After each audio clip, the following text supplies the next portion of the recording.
Hello, everyone. Hey, here we are on week 6 of the semester. You all have been doing so great.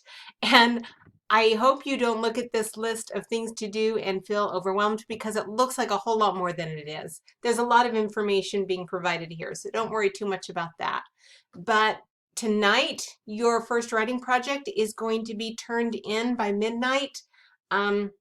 I'm sure you've looked at all of the feedback and all of that. I was really impressed with your rough drafts. So get those in there by tonight and take a nap. And then starting Monday, we will get right back into it and I'll just walk through everything. So here is the overview. I'll post this video right here, but it gives a little overview of what we're going to be doing this week.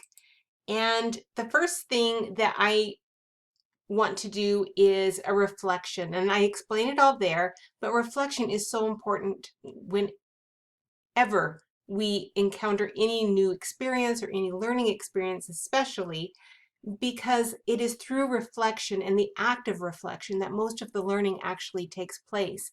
Not in that moment where we are first experiencing something, but when we look back on that moment and try and figure it out and reflect on it for a little bit. And so I have this here. It's just a small assignment. Don't worry about sentence structure. Don't worry about, grammar or anything else. Just get your ideas down on paper.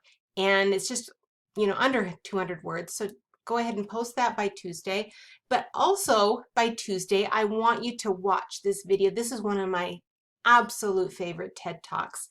Chimamanda Adichie is this amazing writer and speaker and scholar, and she's wonderful. Anyway, she has this fantastic TED Talk, and so I'm asking you to watch it and then share a few points and things that you've taken from the talk right here, and then respond. Don't forget to respond to 2 of your peers' posts by Thursday. So I want that initial post on there by Tuesday, and I hope you enjoy it. I absolutely love that talk. And then here we are. We are getting into our next writing project already. And what it is an extended exploration on the types of topics that we already got a glimpse of in our first writing project. And so what I have here on this page is an overview of both writing projects 2 and 3 because they are going to be connected. And we are going to be entering into a more formal type of writing. This is going to lead us to one of the most formal types of research writing in college, but it's also the type of research that takes place outside of college too, in careers, in the industry, anytime that we are looking for new information and then sharing our ideas and our opinions on that information or that issue mainly.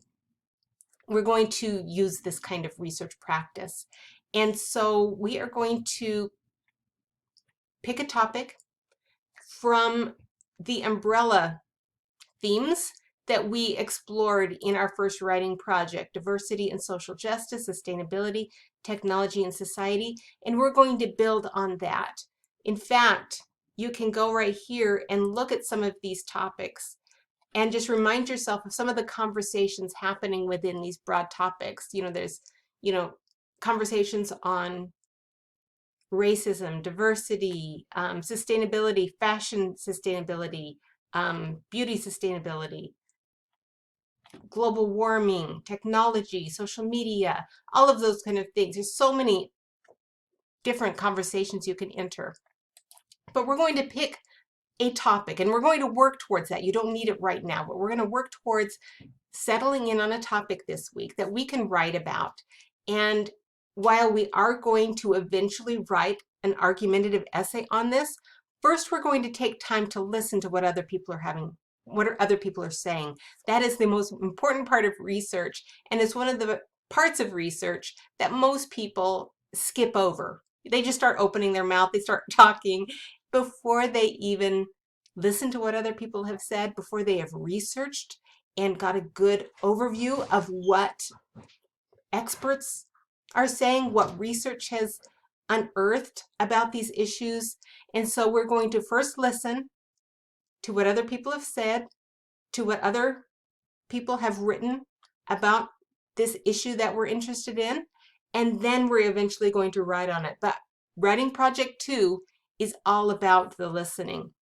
And so 2 and 3, like I said, are going to be connected together. Writing project 2 is going to be an annotated bibliography where we are gathering sources where people have written about this issue that we're interested in, and we're going to listen to them and compile them in a way that makes it easier for us to explore and keep track of them. Okay, that's an annotated bibliography. We're also going to be writing a synthesis on 3 of the sources that we gather, and then eventually we will write our essay. But all I want you to worry about right now is this annotated bibliography. We are going to be doing some research, and we're going to be gathering six sources over the next few weeks, and we are going to be organizing them in an annotated bibliography. Okay, so don't worry about the rest of it yet. Here is some more information on the annotated bibliography, the types of resources, or I'm sorry, the types of sources that we are going to gather. Now, 1 is going to be a reference source.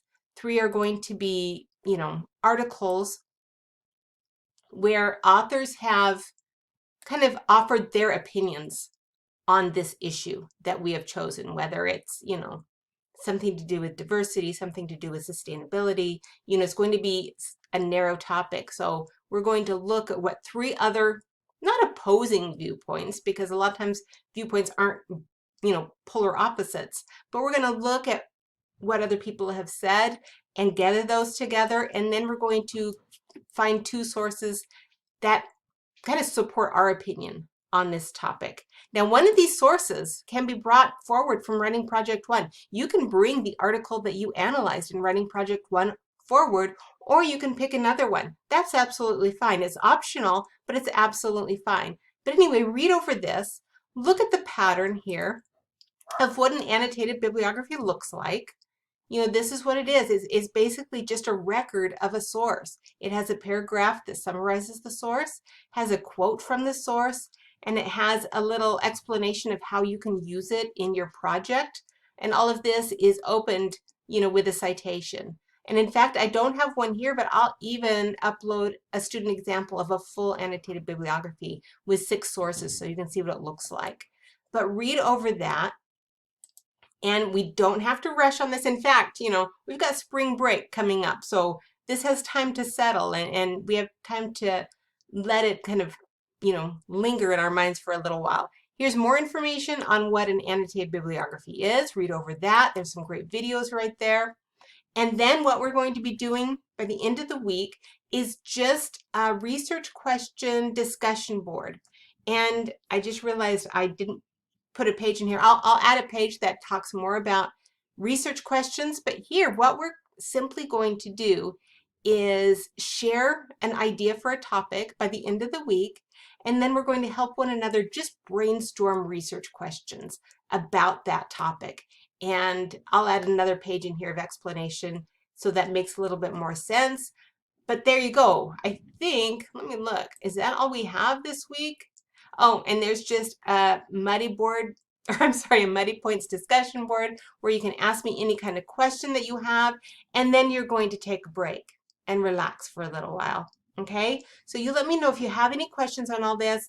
Take time to read it over because there's a lot of information there, but let me know if you have any questions, okay? Have a great week.